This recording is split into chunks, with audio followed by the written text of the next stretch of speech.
वाह रे अग्रवाल साहब, सजाया आप ही ने है ना? हाँ, मैं यही तो पूछ रहा था आपसे। सूप बोले बोले जिसमें 72 छेद। अरे न बोलो नहीं तो दिक्कत है जी। वो कहाँ गया मेरे गाने वाले? क्या आओ, चलो कहाँ चले गए? न छेड़ो, क्या है लाइन सुनाओ, सुनाओ जल्दी से, जल्दी सुनाओ। न छेड़ो हम सताए हुए हैं, बहुत जख्म सीने पे खाए हुए हैं। ओ दगाबाज हो तुम, सितम ढाने वाले, बड़े मोहब्बत में उलझाने वाले, ये रंगी कहानी। अब आया, अब आपसे पूछेंगे। हाँ, अब बात करेंगे। हाँ तो बताओ ना, चलनी और सूप में क्या फर्क है? मैं सवाल पूछा मैंने, चलनी और सूप में फर्क बताओ। तो लीजिए, अभी बता ही दे रहे हैं। आप इतने परेशान क्यों हो गए? नहीं इसलिए परेशान हो गए कि चलनी आज बहुत तेज बोल रही है। थोड़ी पार्टी में नहीं, हम पार्टी में नहीं, लेकिन हाँ, आप पार्टी तो ऐसे ही रहा। अभी आप पार्टी के बाहर हैं। पार्टी के बाहर हाँ, है तो आप इतने परेशान क्यों? मैं इसलिए बोल रहा हूँ कि मुझे ये बोल रहे हैं तो कोई दिक्कत नहीं। अब आप बात करिए। तो मुझे बताइए, मुझे बताइए ना, मुझे नहीं, अब आप नहीं, अब तो आप सवाल सुनिएंगे। अब तो आप सवाल, शिवपाल जी कौन है मुलायम जी के? मैं बता रहा हूँ। मैं बता क्या रहा, मैं बता रहा हूँ कौन है, बताइए। अब वही रहिए, अब वही रहिए, बताइए कौन है। देखिए, अपने भाई, अपने भतीजा, अपने पोता अभी तेज प्रताप यादव कौन है जो करहल से लड़ रहा है, ये भी तो बताइए। राघवेंद्र जी मुद्दे पे आ जाइए, रोजी रोजगार पे बात करिए। कहाँ परिवार के चक्कर में फंस गए आप? फिर अभी इन्हीं से कहेंगे कल्याण सिंह, राजवीर सिंह, उनके बेटा संदीप सिंह। लेकिन पार्टी का प्रेसिडेंट नहीं है कोई, पार्टी का है कि नहीं? अरे प्रेसिडेंट नहीं है कोई राघवेंद्र दुबे। हम दूसरी बात बता रहे हैं। मैं ये जानना चाहता हूँ कि राघवेंद्र दुबे समाजवादी पार्टी में अध्यक्ष कब बनेंगे, ये मुझे बताओ। बताओ मुझे बताओ। यहाँ पर कौन से सब कौन बन रहा है? मोदी जी बन रहे हैं, मोदी जी बन गए। उनकी सीट खाली हो रही है क्या? और कार्यकर्ता कहीं नहीं है नोएडा में? मैं बताता हूँ तुम्हें चार। राजनाथ सिंह के बेटा पंकज सिंह यहाँ विधायक। अरे हम कह रहे हैं परिवार, परिवारवाद के कारण यहाँ विधायक बने कि नहीं बने? अब इनको अच्छा, परिवारों वंश में राघवेंद्र दुबे, एक मिनट आराम, परिवारों वंश में फर्क है ना जी। देखिए, सबसे पहले सभी को धनतेरस की हार्दिक शुभकामनाएं। यहाँ पे बात हो रही थी यूपी पीसीएस की खर्ची और पर्ची पे, जैसे हरियाणा में होता था उसी तरह यूपी में होता था।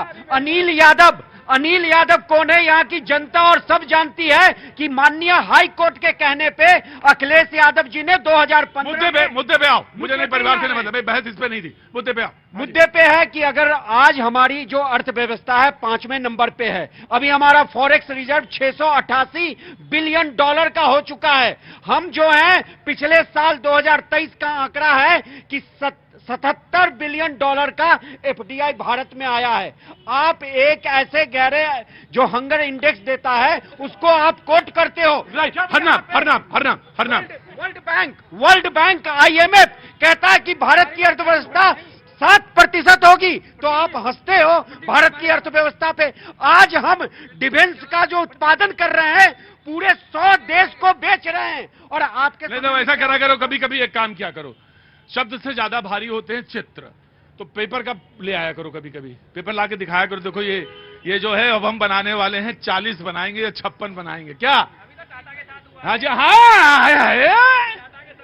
क्या हो गया टाटा के साथ? वो बनेंगे, हेलीकॉप्टर बनेंगे, तेजस विमान बनेंगे, और काफी लोग हैं, एयरक्राफ्ट बनेंगे, और उससे डिफेंस मजबूत होगा अपना। क्या नाम है? अगर हेवेंद्र शर्मा। शर्मा जी, जी। लेकिन विपक्ष, हाँ जी, इनकी नजरें पता नहीं कहाँ चकाचौंध हो रखी। अरे भैया, जो है देश में डिफेंस में जो हम सबसे बड़े क्या नाम जो है इम्पोर्टर हैं, और बुंदेलखंड में, यूपी में पूरे वर्ल्ड का सबसे बड़ा डिफेंस हब एस्टेब्लिश हो रहा है। स्पेन के साथ जी, स्पेन के साथ हुआ है। हाँ देखिए, बड़ा आदमी वो होता है जो विजनरी होता है, वो परंपरा छोड़ जाता है, उसके पीछे चलना होता है, उसके पीछे चलते रहिए, परंपरा है वो। जी राघवेंद्र जी, देखिए, मैं ये कहना चाहता हूँ, अभी दोनों बीजेपी के प्रवक्ता ने भी आरोप लगाया, इन्होंने लगा यूपीपीएससी में उन्होंने कहा ऐसी भर्ती हो रहे थे, एसडीएम भर्ती हो रहे थे, दूसरी भर्ती। मैं ये कह रहा हूँ कि ये रेडियो झूठिस्तान है, जो भी बोलेंगे झूठे ही बोलेंगे। अगर आपकी सरकार 5 साल पहले रह ली योगी जी की, दूसरा कार्यकाल भी है, 10 साल से मोदी जी हैं, तीसरा कार्यकाल उनका चल रहा है। अरे भाई, तुम क्या भजन मंडली हो, भजन गाते रहते हो, क्यों नहीं उनका? क्या आप भी मिले हुए उनसे? क्या मिले हुए उन लोगों से जिन लोगों ने ये काम किया है? लेकिन झूठ बोलने के बाद बार बार झूठ बोलते रहिए। और दूसरी बार रही जहां तक नौकरी की बात है, नौकरी 51,000 नौकरी ऐसे ही है। एक कहावत होती है ना, ऊंट के मुंह में जीरा, लेकिन हमें लगता है ये भी कहावत उन्होंने फेल कर दी। 2 करोड़ नौकरी हर साल देने की बात की थी, लेकिन आप 51 का आप कार्यक्रम चला रहे हैं, 13वां मेला। अरे बेरोजगार से पूछो, बेरोजगारों का मेला चल रहा है और उसमें वो अपने को अकेला समझ रहा है। राइट, रोजगार का नहीं, एक मिनट शर्मा जी, रोजगार वाले मुद्दे पे बीजेपी रिप्लाई करेगी। अच्छा, मैं आ गया, बाबूजी आ गया, कोई बात नहीं, मैं आपसे पूछ लूंगा, मैं पूछ लूंगा, नाराज नहीं होते। जी, क्या नाम है? मृत्युंजय राउत साहब। हाँ, उड़ीसा? हाँ, उड़ीसा का। मैं बता रहा हूँ, जो बेरोजगारी बोल रहे हैं ना, बेरोजगारी यहाँ पे देखो, आदमी ढूंढा मिल नहीं रहे, जो रंगदारी करते हैं वो बेरोजगारी हो गई। और दूसरा चीज ये जो बोल रहे हैं बिजनेस की, अब ये अरे मैं बता रहा हूँ, प्रूफ दूंगा।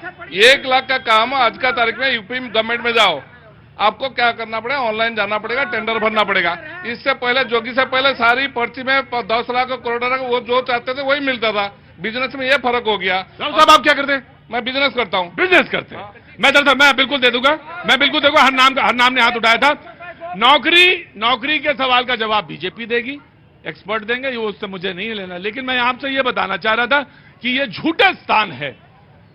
दुबे जी, 2 कदम आगे आओ और मुझे बताओ कि मई के बाद कौन से संविधान में बदलाव आ गया? जरा मुझे बताओ, संविधान कहां खतरे में पड़ गया, कहां पानी में, तालाब में डूबा जा रहा है? मुझे तो संविधान में आएगा, अभी तो सत्ता ही नहीं है। रोजगार की बात ना करके कितने भुखमरी बढ़ी है वो बताओ। भुखमरी कम हुई है, ज्यादा हुई? रोजगार है कि नहीं है, धरातल पे कोई नहीं आंसर। डायरेक्ट प्रोपोर्शनल है, वो इससे जोड़ते हैं। वो मैं वही पूछ रहा था कि एक स्वप्न जाल खींचिए, और मैं आ गया जब बात, मैं बिल्कुल आप ही की डिबेट है, मैं आप ही के पास आऊंगा, जाऊंगा कहां? तो एक स्वप्न जाल खींचिए, स्वप्न जाल में आप फंसे रहिए और बात करते रहिए। नमस्ते, खरीदारी करने आ गई आप? कहां यहाँ पे हल्लाबाजी में, लड़ाई झगड़े में? देख करके भागे चले आए। मैं तो, मेरी तो आवाज घूम ही रही होगी बाजार में, तेज आवाज आती है। आपको देखा, भागते चले आए। वो बहुत अच्छा किया आपने, थैंक यू सो मच। क्या नाम है आपका? वंदना सिंह। वंदना जी, बहुत बहुत शुभकामनाएं। और वो जो नोएडा पुलिस खड़ी है उधर, उसको भी बहुत बहुत शुभकामनाएं। बेचारे आज देखिए ड्यूटी है, बाकी लोग घर में बैठे हैं। जी, मैं आ गया। जवाब भाई बोलिए। प्रतीक भाई, देखिए आंकड़ों की जालबाजी को देखिए, लेकिन ये बताना भूल गए कि हमारे देश के ऊपर कर्ज कितना बढ़ता चला जा रहा है। अच्छा, हम तो तुमसे कह रहे थे कर्ज की तो बात हम कर ही लेंगे, हर नाम ने बोला। मैं लेकिन एक चीज मुझे जानना है, उन्होंने कहा कि 10 करोड़ महिलाओं को सेल्फ हेल्प ग्रुप से जो, हंसिए नहीं, देखे जब बात यही बात मुझे बहुत वो लगता है। प्रतीक भाई, मुझे इसलिए हंसी आ जाती है कि जुमले फेंकने में भारतीय मुझे इस बात पे हंसी आ जाती है कि तुम पढ़ने वाली चीजों पे हमेशा ऐसे ही हंसते हो। जहां कोई पढ़ी पढ़ाई की बात आएगी, पढ़ने लिखने की बात है, तुम हंसने लगते हो। प्रतीक भाई, अब फिर मैं बोलूंगा, अगर पढ़ने लिखने की बात है तो शिक्षा का बजट इस बार फिर घटा है। मैं फिर आपसे कह रहा हूं, प्रतीक भाई, वो ओवरऑल बजट में बढ़ा है। पिछले साल बजट बढ़ा था, फिर बजट बढ़ा था, तो उस हिसाब से। लेकिन अगर उसकी परसेंटेज की बात करेंगे तो घटा है। डिफेंस का बजट भी इन्होंने काटा, तीसरी सबसे बड़ा। पर कैपिटा इनकम में भारत सरकार के अंदर जो युवा है और जो सेविंग हुआ करती थी पहले लोगों की, वो लगातार घट रही है। लोग अपनी सेविंग से जो है ज्यादा से ज्यादा खर्चा कर रहे हैं। सेविंग लोगों की नहीं बढ़ रही। पूछिए जनता से, कितनी सेविंग उनकी हुआ करती थी पहले और आज कितनी हुआ करती थी। लोगों की सेविंग घट रही है। और जो बड़ी बड़ी कंपनियां, एफएमसीजी सेक्टर की बड़ी बड़ी कंपनियां, ऑटोमोबाइल की कंपनियां ये कह रही हैं कि लोगों की जो खरीदने की कैपेसिटी है वो कम हो गई है। मैं तो एक